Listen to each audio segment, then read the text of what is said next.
Hi, my name's Nathan. I go by Peteparker, and every week I do comic book reviews because that is the rule around my house. If I want to keep buying them, then I have to review them online. It's the deal. Sounds like a sweet deal to me because this isn't that hard, right? Try it out. You'll know it's not that hard. So this review is going to be on X-Men Giant Size #1.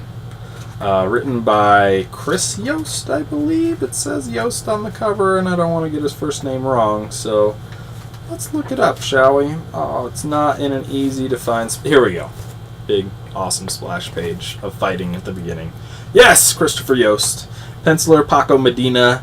With Dalibor Talajic then, and Juan Velasco, and Marte Gracia, and Will Quintana, and Joe Caramagna is the editor. So there's plenty of artwork in here to choose from. I'm going to say before I get into the story that I am so glad I picked this up. I was tentative, right? As you are with any kind of copy cover that pretty much looks the same as they've always, as many other covers have done the same thing. Plus it's a giant size, right? So that indicates special or annual or alternate story that doesn't have much to do with anything else that's going on. But really, that did not feel like this case. And, you know, I took one look at the inside artwork when I was at the store, and I was like, okay, yeah, this is stuff I like. Not to just point to Emma's chest or anything, but, you know, look at all those crazy monkeys. They're very well detailed. I've recognized the art from many other books that I've also enjoyed.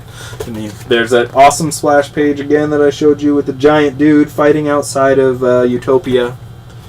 So, start off, you get a little backstory about the birth of Homo sapiens to our ancestors before us, which I can't pronounce, but is in here and is accurate because I looked it up. So, props to Chris Yost on that too. Anyway, you get a little prologue of that, and then it tells you, it comes back at the end of the story.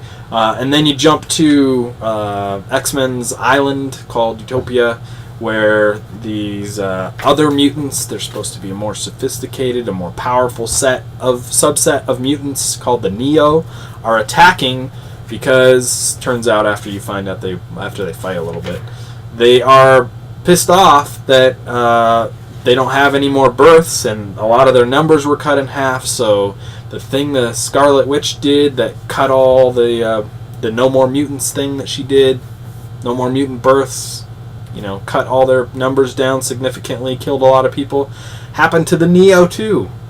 So you had to figure that was going to come up eventually, right? I mean, of course, I didn't personally think of it, but, you know, the people that are paid to think about this stuff routinely probably have been thinking about this for a while. And it's great, right? There's lots of varieties of mutants out there, subsets and, you know, offshoots, and I think the Morlocks have already been talked about and dealt with and whatnot.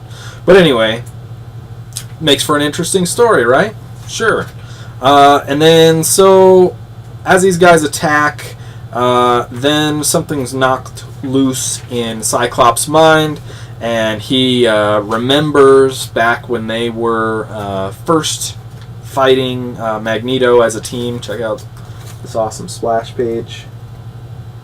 There's the original X-Men and the original Brotherhood of Evil Mutants with Magneto. They're stopping him from getting missiles, which they make a joke about later on, because Magneto was always trying to get missiles apparently back in the day. He has this flashback, and then, which a lot of the flashback doesn't fully connect, but it's a really great story anyway, and it's one you've kind of heard a lot anyway, you know, fighting, whose side of what is humanity on the mutant side or not. Is it Xavier right? Is Magneto right? They talk about that at length. But anyway, that's all good, right? And it's a good story. But the end, the whole point of that is these dudes here, who are cool looking back in the day, and age really well because they look even cooler in the future on Utopia. basically, these guys are called the Evolutionaries. They appeared to the X-Men back when they were the original X-Men and said, more or less, they don't say this specifically, but this is the gist that I get. We are the people that protect the next realm or the next evolutionary step of the beings on this planet. Since mutants are the next evolutionary step, we're going to wipe out all the humans and the mutants will take over and populate and everything. And I guess the either Cyclops or the group of X-Men or Xavier back in the day said, no, don't wipe out all the humans. We like them. They're cool. Keep them around and we'll fix it. Don't worry. Come back if we don't do it. And then they come back in the future, right? So, because that's the first thing they say here is, Cyclops, you lied, right? So they've come back seemingly to kill every Homo sapien on the planet and, well, really any other species that threatens the mutant species. And they prove it because they kill every Neo, spoiler, they kill every Neo on the planet instantaneously, all at the same time. They just don't exist anywhere they are. Which is interesting also because if you're thinking about the fact that they protect the next evolutionary step from the previous one, then the Neo would be the most advanced and the mutants and humans would be, a step behind and 2 steps behind. But, minor details. Maybe they'll talk about that later. Maybe who cares, right? Anyway, so then at the very end they go back all the way back to the monkey people. Let's see, Australopithecus sedibia. I probably murdered that.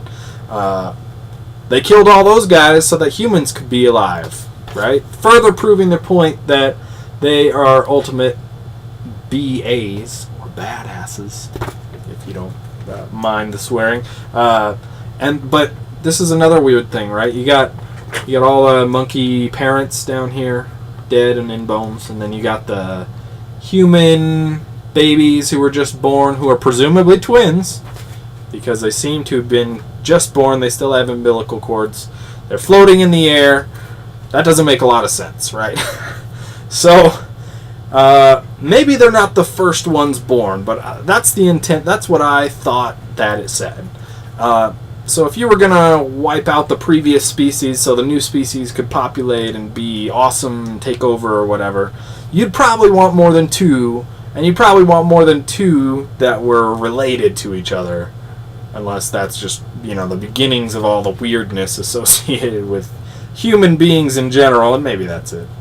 But, details. It's a fun story. The art is awesome. Again, the now art is just the stuff that I've come to believe is probably the best X-Men art out there. It's incredible. You get tons of extra pages because this is an oversized edition. And then you even have different art back in the day, like I mentioned, all the different artists. But that's still great and still fits with that kind of story and that kind of situation. I don't know. I didn't have really any problems with the art that I saw right offhand. There are some technical loopholes in the writing or whatever that you could see. But, aside from those minor details, the whole thing is awesome. I finished reading it and I was saying to myself, I am so glad that I bought this issue because there's a lot of cool stuff in it, right? X-Men being X-Men, flashback, and in the future. Ultimate Threat coming around, right? Maybe it's not to them, but still really cool. And a lot of death. That always helps too, right? So there you go. X-Men Giant Size #1. I'm going to give it a 5 out of 5 just because I really liked where this is and where it's going. A thing that worries me is continued in X-Men #12, the regular X-Men series. Now, I don't know if you've been reading that. I personally have not been liking that very much. And so I will tentatively look at X-Men #12, which I don't even know if is the next issue or not, because, like I said, I've been looking at it and not enjoying it, so not buying it. So we'll see if it continues this tradition of great art and great story, or if it's written and drawn by a whole different team and it's totally different. But anyway, this one's good. It's the beginning of the story. There you go. You can check out my other reviews at